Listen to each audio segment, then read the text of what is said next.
Gloire à Jésus-Christ, sois béni, bien-aimé. Toi qui me suis maintenant sur cette chaîne YouTube.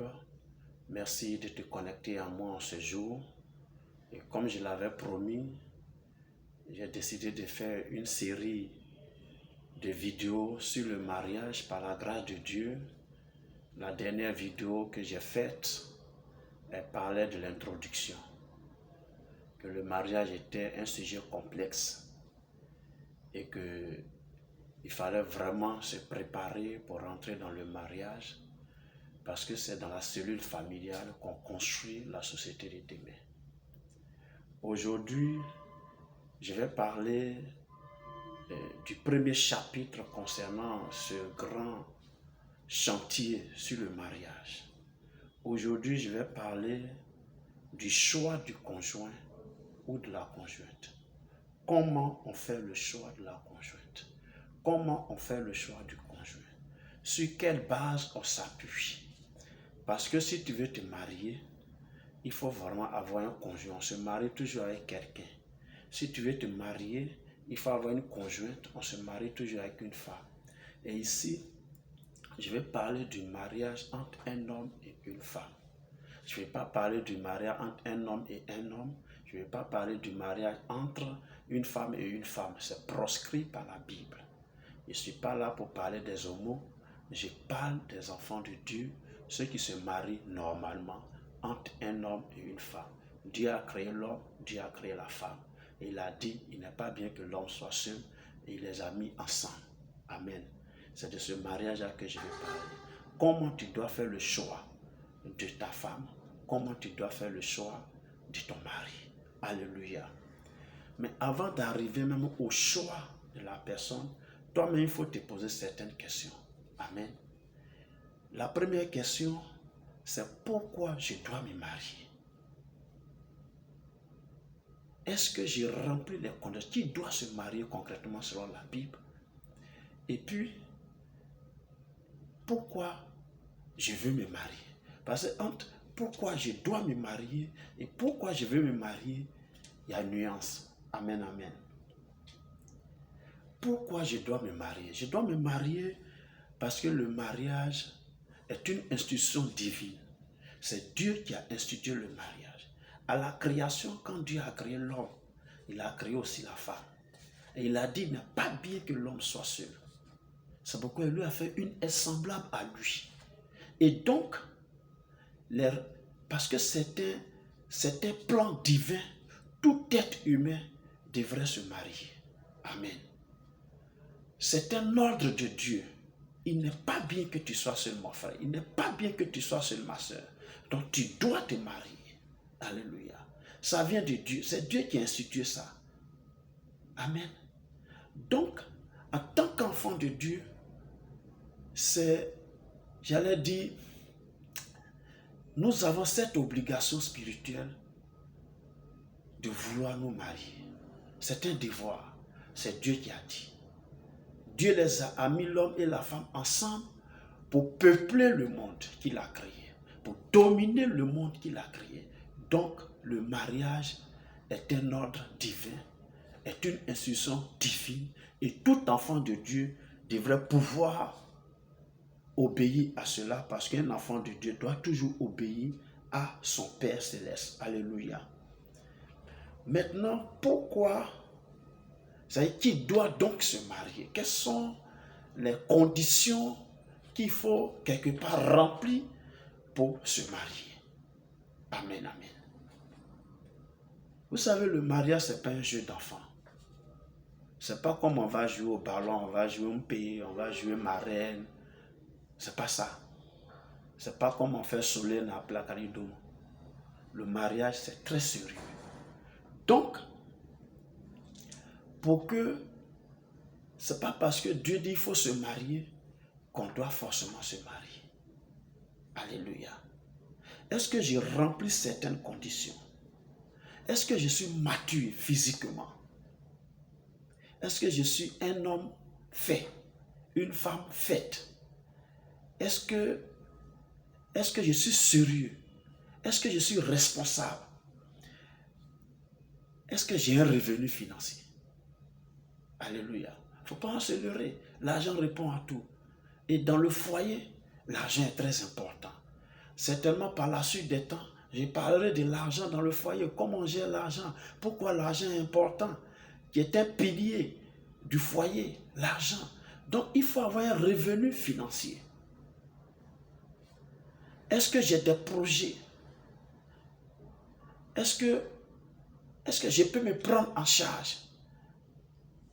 Parce que je ne vais pas me marier et puis donner la charge de mon mariage à des tierces personnes, notamment à mes parents. Non. Il faut que je remplisse certaines conditions. C'est vrai que Dieu a dit on doit se marier. C'est un ordre divin. Il n'est pas bien que l'homme soit seul. On doit se marier. Mais est-ce que moi-même là, sérieusement là, je suis mature? Parce que ce n'est pas pour les enfants. Ce n'est pas pour les adolescents. Ce n'est pas pour les pubères. Un mariage, c'est pour des adultes, des gens réfléchis, des gens qui pensent, des gens qui ont des projets, des gens qui ne peuvent pas se laisser influencer par les circonstances autour d'eux, des gens qui ne peuvent pas se laisser influencer par les événements autour d'eux, des gens qui ne peuvent pas se laisser influencer par les personnes qui les environnent, des personnes qui peuvent réfléchir et décider de ce qui est bien pour eux. C'est ceux-là qui doivent se marier. Alléluia. Après ça, il faut se poser la question maintenant, pourquoi moi-même je veux me marier? Quelles sont les motivations qui sont derrière? Quelles sont les raisons profondes? Pour parler comme en philosophie, on dira l'intention de l'intention, c'est l'enjeu qui est derrière. Je vais me marier, mais concrètement, qu'est-ce qui me pousse à me marier? C'est important de le savoir. C'est important de se poser cette question. Parce que la réponse ou les réponses que tu donneras aux motivations qui sont derrière ton désir ardent de te marier là vont justifier la suite. Amen, amen. C'est très important, bien-aimé. Il est important de répondre à cette interrogation. Vous savez, il y a plusieurs éléments, plusieurs raisons, plusieurs motivations qui peuvent pousser quelqu'un à vouloir se marier. Par exemple, certains, en regardant autour d'eux, ils voient que tous leurs promotionnaires sont mariés. C'est eux ceux qui ne sont pas mariés. Donc, c'est un problème pour eux. Parce que tous les garçons de mon âge, ceux avec qui je jouais, ils sont tous casés. Chacun a sa petite femme, chacun a ses enfants, chacun chez lui. Et moi, je suis là, je ne suis pas marié. Alors il faut que je me marie. Toutes les filles de mon âge, dans le quartier, elles ont trouvé un mari. Et moi, je suis encore chez mes parents. Alors il faut que je me marie. Voilà, d'autres peuvent se marier pour ça. Mais c'est ça, c'est une raison valable.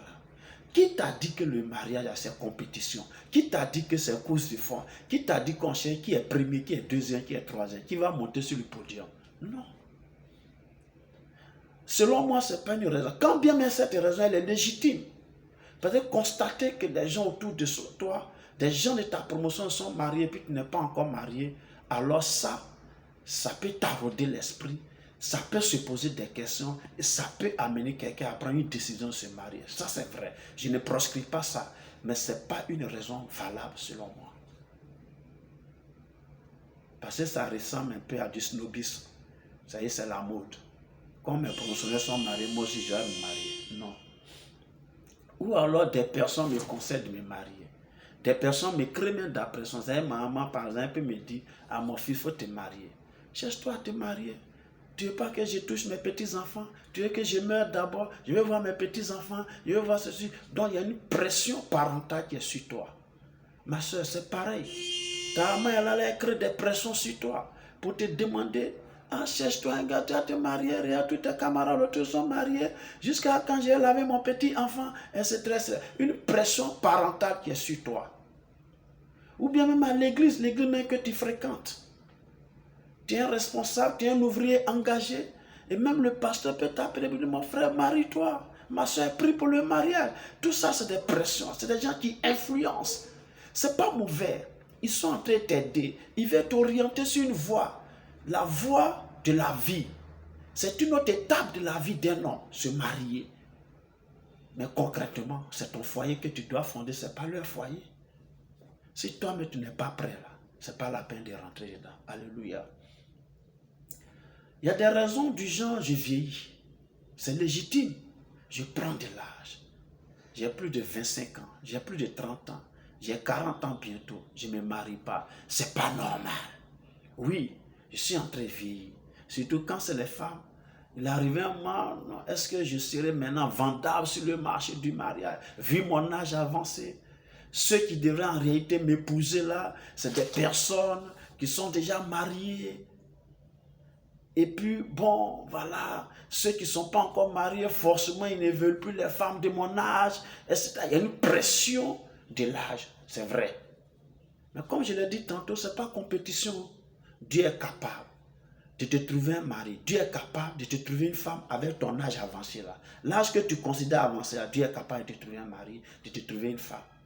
Si Dieu a permis à Sarah d'enfanter à 90 ans, à Élisabeth dans sa vieillesse d'enfanter, il est capable de te donner un mari. Je vais dire que c'est une raison légitime. Elle est même noble. Mais il ne faudrait pas que ça soit pour ça. Non, tu irais te marier sur un coup de tête et tu vas échouer dans ton mariage et après tu vas pleurer. Des personnes peuvent vouloir se marier parce que là où ils travaillent, ils ont besoin d'une promotion. Ça dit, ok, quand tu n'es pas marié, bon ben tu n'as pas accès à certains privilèges là où tu travailles.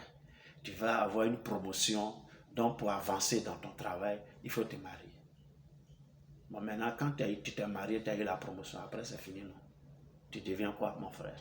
Tu deviens quoi, ma soeur? Comment tu vas gérer ce foyer-là? Parce que tu voulais atteindre un objectif, tu as déjà atteint l'objectif. Tu es sûr que ce mariage, tu pourras y vivre, tu pourras supporter tout. Le mariage n'est pas un jeu d'enfant. Alléluia. Ou bien alors c'est à l'église. On veut te confier certaines responsabilités. Amen. Moi, le pasteur hésite parce que tu n'es pas encore marié. Or, toi, tu aspires aussi à ces privilèges, tu aspires à ces postes-là. Donc, tu veux te marier forcé. Non, il ne faut pas regarder ça, mon frère. Il ne faut jamais regarder ça. Se voyez un peu. Ou alors, du genre, je serais considéré, parce que les milieux que tu fréquentes, quand tu dis que tu as... Les gens parlent et puis on ne sait pas qui parle. Il faut laisser les responsables parler. Les gens qui sont mariés, toi tu n'es pas marié, toi tu as parlé de quoi? Tu connais quoi? Toi tu es encore un enfant. Ça veut dire qu'on ne tient pas compte de toi, tu n'es pas considéré. Donc pour avoir un peu de la considération aux yeux des autres, tu as te marier. C'est quel projet ça là? Sérieusement, vous et moi. C'est quel projet ça? Ça c'est pas un projet. Il faut vouloir te marier. C'est vrai, c'est un devoir que Dieu a institué, c'est vrai, mais c'est pas cette raison qui a t'envoyé à marier. C'est pas compétition. Si les gens veulent, ils n'ont qu'à te vilipender. Ils n'ont qu'à te ricaner, ils n'ont qu'à se moquer de toi. Tant que tu n'es pas encore prêt, mon frère, ma soeur, il ne faut pas chercher à te marier. Alléluia. Certains peuvent vouloir se marier tout simplement parce qu'ils ne maîtrisent pas leur pulsion sexuelle.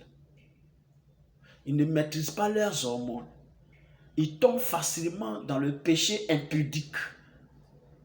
Donc pour eux, en se mariant, ça résout ce problème. Eh, bien-aimé, sois sage. Ce n'est pas évident. Parce qu'après le mariage, c'est le grand frère d'impudicité qui va arriver dans ta vie. Ça dit, tu vas devenir adultérien. C'est l'adultère que tu vas commettre. Amen, amen.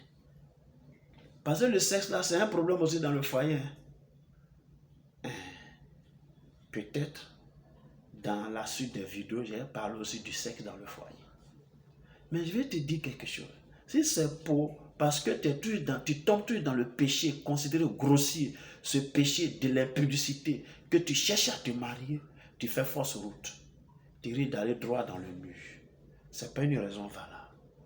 On peut vouloir se marier parce que c'est un besoin. C'est-à-dire, tu sens le besoin que tu ne peux pas expliquer toi-même. Tu sens un vide en toi. Alléluia. Tu as besoin maintenant d'une campagne. Tu as besoin d'un compagnon. Tu ne peux pas expliquer ça à quelqu'un. Alléluia. Tu ne peux pas expliquer ça à quelqu'un. C'est ça. C'est ça. Parce que tu ne peux pas expliquer ça à quelqu'un. Un peu comme on ne peut pas expliquer comment croire une plante. Comment quelqu'un qui était un voyou, parce qu'il a dans sa vie, et puis sa vie change, on ne peut pas expliquer, lui-même il ne peut pas expliquer comment ça arrivé. C'est de cette manière, tu ne peux pas expliquer exactement pourquoi ce désir ardent est venu en toi. Considère que c'est le Saint-Esprit. Alléluia. Mais en ce moment, il faut prier. Si tu vois, il faut prier, bien aimé. Connaître les motivations qui se cachent derrière ton désir de te marier là, c'est très important. Le mariage, comme je l'ai dit, c'est un édifice qu'on bâtit. C'est un bâtiment qu'on bâtit. Et maintenant là, c'est pas même pas la fondation qu'on est en train de faire. On est en train de réunir le matériel pour faire la fondation. Mais pour faire une bonne fondation, il faut de bons matériaux. Il faut du matériel de qualité. C'est ça. Donc, si toi-même tu ne sais pas pourquoi tu veux te marier là, mais pourquoi tu vas te marier? Il faut savoir pourquoi tu te maries. Les raisons qui sont, si c'est des raisons farfelues, mon frère, ma soeur, il ne faut pas chercher à te marier. Alléluia.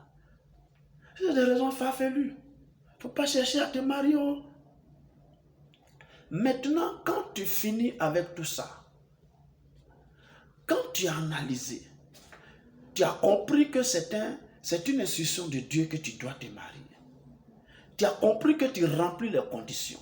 Tu as un revenu financier, tu es mature physiquement, psychologiquement, mentalement, spirituellement, tu es mature.